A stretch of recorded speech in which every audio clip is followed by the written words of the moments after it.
చేబ్రోల్ కిరణ్పై చాలా అనుమానాలు అయితే ఉన్నాయి. వైసీపీ వాళ్ళు ఎక్కువగా రేజ్ చేస్తున్న అనుమానాలు ఏంటంటే చేబ్రోల్ కిరణ్ మీద కొన్ని అనుమానాలు అయితే రేజ్ చేస్తున్నారు. అవి మనం డిస్కస్ చేయబోతున్నాం. ఫస్ట్ లైక్ చేయండి, ఎందుకంటే ఇలాంటి వీడియో అందరికీ షేర్ అవ్వాలి కాబట్టి మీరు ఖచ్చితంగా మీ బాధ్యత ప్రకారంగా లైక్ చేయండి. ఏంటంటే చేబ్రోల్ కిరణ్ అరెస్ట్ చేశారు, పార్టీని సస్పెండ్ చేశారు. అతను మాట్లాడిన మాటలు ఏంటనేది మీకు తెలుసు. దాని గురించి మళ్ళీ ఆ పంచాయతీ మనం ఎత్తుకోదలుచుకోరా. కాబట్టి అతని మీద ఉండే అనుమానాలు ఏంటంటే టీడీపీ నుంచి సస్పెండ్ చేశారు కదా, విషయం తెలిసిన వెంటనే యాక్చువల్గా అతను ఐటీడీపీ కార్యకర్త, అంటే లోకేష్ గారి ఆధ్వర్యంలో నడిచే ఐటీడీపీ కార్యకర్త. ఏదైనా ఒక పోస్ట్ పెట్టాలన్నా, ఒక మాట మాట్లాడాలన్నా వాళ్ళకు తెలియకుండా జరుగుతుందా? అర్థమైంది కదండి.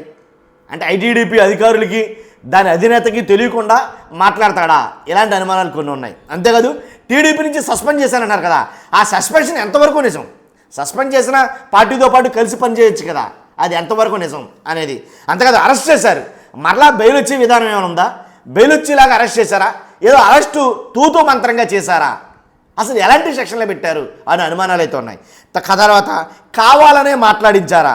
ఎలా అంటే ఏదన్నా ఒక మాట మాట్లాడాలంటే కనుక ఐటీడీపీ కార్యకర్త అయితే కనుక ఒక పోస్ట్ పెట్టాలన్నా, ఒక మాట మాట్లాడాలన్నా వాళ్ళ అదుపాజ్ఞంలోనే మాట్లాడాలి. వాళ్ళు మాట్లాడమంటే మాట్లాడాలి, మాట్లాడొద్దంటే మాట్లాడద్దు. వాళ్ళు పోస్టు పెట్టాలంటేనే పెట్టాలి, లేకపోతే వద్దు, అలా ఉంటుంది కదా. అలాంటప్పుడు ఏమీ తెలియకుండా ఏదో దారుణమైనటువంటి ఆరోపణలు ఎలా చేయగలిగాడు, ఏ ధైర్యంతో చేయగలిగాడు అనేది. తర్వాత మళ్ళీ పార్టీలోకి తీసుకుంటారా ఎవరిని? ఈ కిరణ్ అనే అతన్ని మళ్ళీ పార్టీలో తీసుకుంటారా అని ఒక అనుమానం అయితే కనుక భయంకరంగా రేకెత్తుతుంది. తర్వాత క్షమాపణ వీడియో చెప్పాడు. అమ్మ భారతమ్మ నన్ను క్షమించు, నేను చాలా తప్పే చేశాను, నిజంగా నన్ను క్షమించు అని నీ కాళ్ళు పట్టుకుంటాను భారతమ్మ గారు అని అయితే ఒక వీడియో చేశాడు కదా. ఆ వీడియో చేయడానికి గల కారణం ఎవరు చేయించారు అనేది అయితే కనుక ఒకటి ఉంటుంది. కాబట్టి ఒకసారి చూద్దాం అసలే ఈ అనుమానాలేనా నిజాలేనా అని. అంటే కనుక టీడీపీ నుంచి సస్పెన్షన్ నిజమే, దాంట్లో ఎలాంటి డౌట్ లేదు. సస్పెండ్ చేసింది పార్టీ, దాంట్లో ఎలాంటి డౌట్ లేదు, డౌట్ పడాల్సిన అవసరం లేదు. సస్పెండ్ చేసింది, తిరిగి తీసుకుంటారంటే కానీ ఎట్టి పరిస్థితుల్లో టీడీపీలోకి తీసుకోదు, దాంట్లో ఎలాంటి డౌట్ లేదు, నేను చెప్తున్నా. తర్వాత అరెస్ట్ చేశారు కదా, మరలా బెయిల్ వస్తుందంటే కనుక అరెస్ట్ కూడా చాలా స్ట్రాంగ్గా చేశారు, అది మీరు నమ్మొచ్చు. ఎందుకంటే ఏదైతే వైసీపీ సోషల్ మీడియాలో ఎంతమంది అయితే కనుక అరెస్టులు జరిగినాయో వాళ్ళ మీద పెట్టిన సెక్షన్లు ఏవైతే ఉన్నాయో సేమ్ అవే సెక్షన్లు అప్లికేబుల్గా చేశారు, ఇతని మీద అప్లై చేశారు, సేమ్ అవే సెక్షన్లు. కాబట్టి ఏమైనా తగ్గించారా? బెయిల్ వచ్చే సెక్షన్లు పెట్టారంటే కాదు, నాన్ బెయిలబుల్ సెక్షన్లే పెట్టారు. నాకు చాలా అనుమానాలు ఉన్నాయి అలాంటి సెక్షన్. ఇప్పుడు ఎగ్జాంపుల్ పోసాని కృష్ణమురళి గారు ఏదో 18, 20, 25 కేసులు పెట్టారు ఆయన మీద, ఇప్పటికీ తిరుగుతున్నాడు ఆయన.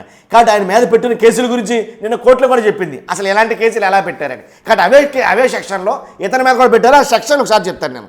ఏంటంటే క్రైమ్ నెంబర్ 155/225గా BNS 19(1), అలాగే 79, అలాగే 353/1, 62, 61/2, తర్వాత 111, సెక్షన్ 7A, 37 ఇతర సెక్షన్ల కింద కేసులు నమోదు చేశారు. ఈ ఏవి కూడా ఎట్టి పరిస్థితుల్లో బెయిల్ వచ్చే అయితే కాదు, చాలా టైం పడుతుంది, దాంట్లో డౌటే లేదు.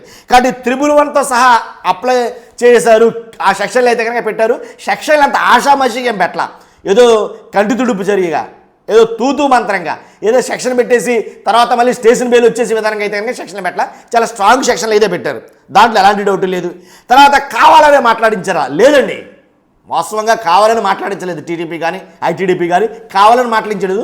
ఇతగాడు నోటి దోల వల్ల మాట్లాడటం జరిగింది. అంటే ఎలా అంటే మేము అధికారంలో ఉన్నాం కదా, మేము ఏం మాట్లాడినా చెల్లుతుంది అని అనుకుని ఉంటాడు. కాబట్టి ఆ నోటి చుట్టూ ఏదైతే ఉందో ఆ అహంకారంతో మాట్లాడటం జరిగింది. ఆ కాస్త దిగిపోయింది అనుకోండి, అది వాళ్ళ మాట్లాడించింది అయితే కాదు. మళ్ళీ పార్టీలో తీసుకుంటారా? ఎలాంటి ఎవరు తీసుకుంటారు పార్టీలోకి?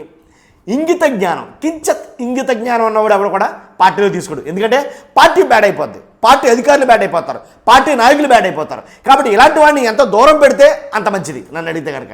కాబట్టి ఏ పార్టీ అయినా సరే వాళ్ళు ఇలాంటి వాళ్ళని ఏ పార్టీలో అయినా సరే చిచ్చ అవతల అన్నట్టుగా ఉండాలి తప్ప హక్కుని చేర్చుకుని చేసుకుంటే కనుక ఆ పార్టీ బ్యాడ్ అయిపోద్ది, దాంట్లో ఎలాంటి డౌట్ లేదు. తర్వాత క్షమాపణ చెప్పించిన వీడియో, కావాలని క్షమాపణ చెప్పించారు వీడియో.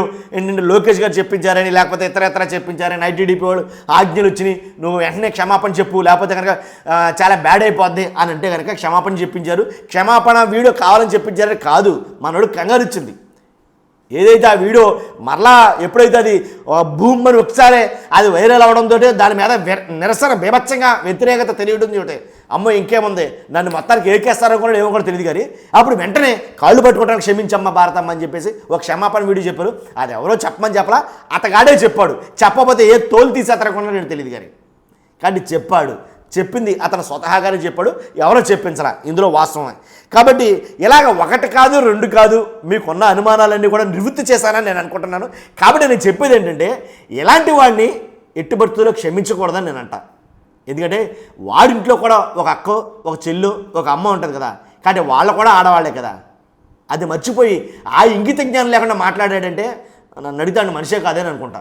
కాబట్టి మీ అభిప్రాయం ఏంటి కామెంట్ రూపంలో తెలియజేయండి. పక్కగా సబ్స్క్రైబ్ చేయండి కొత్త వాళ్ళు అయితే మన ఛానల్, ఎందుకంటే పార్టీలకు అతీతంగా వీడియోలు ఉంటాయి. నేను మళ్ళీ ఒక మాట చెప్తాను మీకు, ఎలాంటి వాడు ఏ పార్టీలో ఉన్నా సరే, టీడీపీ కావచ్చు, జనసేన కావచ్చు, వైసీపీ, ఎలాంటి పార్టీలో ఉన్నా ఆడు ఎవరితో సమానమే. కాబట్టి చూస్తున్న మీరు అందరూ కూడా ఖచ్చితంగా లైక్ చేయండి, మీ అభిప్రాయం తెలియజేయండి ఫస్ట్. దానికోసం నేను వెయిట్ చేస్తాను. మర్చిపోద్దు పక్కగా సబ్స్క్రైబ్ చేయండి. Thank you very much.